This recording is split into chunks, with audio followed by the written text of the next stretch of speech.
Honorable Member Shri Asauddin Owaisi. Speaker sir, आपका बेहद शुक्रिया कि आपने मुझे आज बोलने का मौका दिया। सर, मैं अपनी बात का आगाज करने से पहले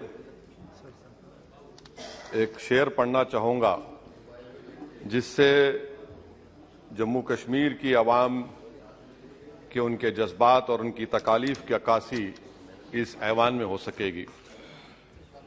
शायर ने कहा कि आज वो कश्मीर है महकूम मजबूर और फकीर, कल जिसे अहले नजर कहते थे ईरान सगीर, सिनाए अफलाक से उठी है आहसोजनाक, मर्दहक होता है जब मरूब व सुल्तान व अमीर, कह रहा है दास्तान बयादारी आयाम की, कोह के दामन में वो गम खाने दे खाने पीर। और किसी और जगह पर एक शायर ने अच्छा कहा कि घात में सयाद पहलू में है खटकता तीर का, एक पहलू ये भी है कश्मीर की तस्वीर का। सर, मैं यहां पर ये बात साफ और वाज़ेह तौर पर कहना चाहूंगा कि एक आरटीआई के एप्लीकेशन में यह कहा गया जवाब में कि 30 साल में 1724 मिलिटेंट्स को हुकूमत और फौज ने, पुलिस ने उनको मारा, मिलिटेंट्स को, या उनकी मौत हुई, जिसमें से सिर्फ 89 कश्मीरी पंडित का कत्ल हुआ। और सर 30 साल में एक ही आदमी का। एक minute. Honorable members, if the House agrees, then the time of the House may be extended up to disposal of financial business of Jammu and Kashmir. Thank you. Please continue.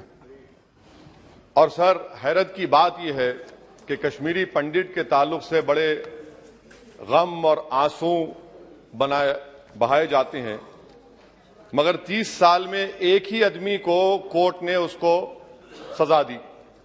और witness कौन था? कश्मीरी मुसलमान हरदनाथ वंचू के कत्ल के case में। मैं सरकार से मुतालबा करता हूं कि एक आजादना कमीशन को फौरन बनाया जाए ताकि सच्चाई और हकीकत सामने आ जाए, दूध का दूध और पानी का पानी हो जाए। और हैरत अफसोस इस बात का है कि 1500 नॉन पंडित हिंदुओं का भी कत्ल हुआ मिलिटेंट्स की तरफ से, मगर उनके बारे में कोई आंसू नहीं बहाया जाता, उनके बारे में कोई पिक्चर नहीं बनती अपनी जेब गर्म करने के लिए। सर, दूसरी बात यह है कि जो बात यहां पर सरकार की तरफ से कही गई कि जो डिलिमिटेशन हुआ, असेंबली और पार्लिमानी हलकों की जो हदबंदी की गई, वो बड़ा ही साफ सुथरे तरीके से किया गया। कितना साफ सुथरा था देखिए सर, अनंतनाग को उन्होंने मिला दिया पूंछ और राजौरी से।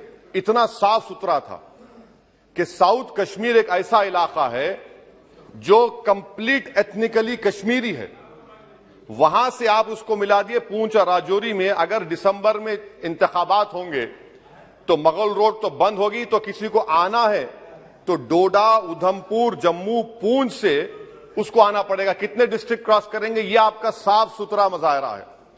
तीसरी बात यह है कि सर, मैं मोहतरमा फाइनेंस मिनिस्टर साहिबा जब जवाब देंगे, वो उस ऐवान के जरिए पूरे मुल्क को बता दें कि आपने दफा 370 को, आर्टिकल 370 को हटाने के बाद आपने कहा था कि हर मर्ज का इलाज हो जाएगा। मर्ज का इलाज नहीं हुआ, मर्ज बढ़ गया। जो मर्ज नहीं था पहले, वो मर्ज बढ़ चुका है। मैं आपके जरिए से मोहतरमा फाइनेंस मिनिस्टर साहिबा से जानना चाहूंगा कि इस ऐवान पर आप रख दें कि कितना एक पैसा इन्वेस्ट हुआ नहीं हुआ। एमओयू की बात मत करिए, कागजात तो बहुत निकलेंगे, मगर एमओयू नहीं बल्कि एक पैसा कितना आपने इन्वेस्ट कश्मीर में करवाया। दूसरी बात यह है सर, एक तरफ सरकार बोलती है हम प्राइवेटाइज करेंगे पूरे मुल्क में, एलआईसी और सब चीज, मगर यहां पर हॉर्टिकल्चर को पब्लिक सेक्टर अंडरटेकिंग बना दिया गया। जो कश्मीरी अपना सेब बेचता था, आप उसको कह रहे हैं नहीं अब हम पीएसयू बना दिए। यह आपका साफ सुथरा और आपकी राह दिखाता है। पावर आपका बरकी का, आपने उसको सेंट्रल पीएसयू से जोड़ दिया। तीसरी बात यह सर, आपकी इकोनॉमिक पॉलिसी है क्या फिर कश्मीर के लिए? यहां पर एक पॉलिसी, वहां पर एक पॉलिसी, कौन सी कंटिन्यूएशन है? आप तो यहां पर एक अपना रहे हैं, वहां पर अलग लोग अपना रहे हैं, इसमें कोई इंटीग्रेशन नहीं है। सर, फार्मा ट्रेडर्स पर दावे हो गए, रेट पड़ गया। जो सप्लायर्स है उन पर रेट पड़ गया। टोल पोस्ट खत्म कर दिया आपने। 114 राइस मिल बंद करने के दहाने पर आ गए। इसका जवाब नहीं है सही है गलत है। अच्छा सर, फिर आप देखिए कि एक और बात मैं आपके गोशे गुजार करना चाह रहा हूं कि इकोनॉमिक डिपेंडेंस आप इतना कर दे रहे कश्मीरियों के ऊपर।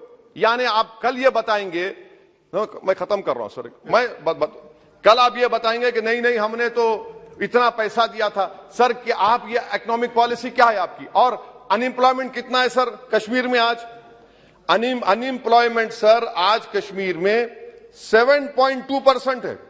ऑल इंडिया पूरे भारत में ज्यादा अनएम्प्लॉयमेंट है। तो 370 निकाल के आपने क्या किया सर? अनएम्प्लॉयमेंट वहां और बढ़ गया। अच्छा सर, ये और एक बात आपसे कर रहा हूं, JKIDC। सर, ये JKIDC ऐसा आपने एक शैतान को बना दिया आपने, वहां पर एक शैतान को क्रिएट कर दिया आपने JKIDC को। और जमीन किसी की भी ली जा सकती है, पुलिस साथ रहेगी और उसके फैसले को कोर्ट में चैलेंज नहीं किया जाएगा। ये जमहूरियत है ना, जमहूरियत में गलत फैसलों को कोर्ट में चैलेंज करेंगे, माने जमीन किसकी भी ले लेंगे, पुलिस का ऑफिसर साथ देंगे। तो इसीलिए सर हम ये कहना चाह रहे हैं कि हर एतबार से आपने वहां पर कोई गलत पॉलिसी की और अखलाकी तौर पर, आईनी तौर पर कन्वेंशन जो है, ये बजट को यहां नहीं डिबेट करना चाहिए। इस बजट को तो वहां के मुंतखब शुदा अवामी नुमाइंदों को बहस करनी चाहिए। यहां पार्लियामेंट में बैठकर हम एक जम्मू का कश्मीर का कैसे बजट पास करेंगे? तो गैर अखलाकी बात है, कन्वेंशन के खिलाफ है और इसको बताता है कि आपका मंशा और मकसद क्या है, कि आप यहां पर कठपुतली की तरह कंट्रोल करना चाह रहे हैं। और क्या कश्मीर में मिलिटेंट्स एक्टिविटी नहीं, लोग नहीं मर रहे वहां पर, सिविलियन कैजुअलिटीज नहीं हो रही, बराबर हो रही है वहां पर। तो इसीलिए सर हम आपसे अपील कर रहे कि आप इन हालात को, खत्म कर रहा हूं सर, इन हालात को देखिए। और कश्मीर की जामा मस्जिद को क्यों नहीं खोलते सर? आप खोलिए ना जामा मस्जिद को, आने दीजिए। आपने जर्नलिस्ट फहाद शाह को पकड़ लिया, क्यों पकड़ा आपने? एक नहीं दो यूएपीए केसेस लगा दिए। आप बोलते हैं हम दिल और दिमाग को जीतना चाहते हैं। आप कहां दिल और दिमाग को जीत रहे हैं? आप तो वहां पर अपने जोर और जबर की बुनियाद पर जमहूरी तरीके से जो आवाजें उठ रही उनको दबा रहे हैं आप। मैं इसकी मजम्मत करता हूं सर, और मैं इस बजट के खिलाफ अपने खड़ा हूं। बोलने के लिए आपका बेहद शुक्रिया।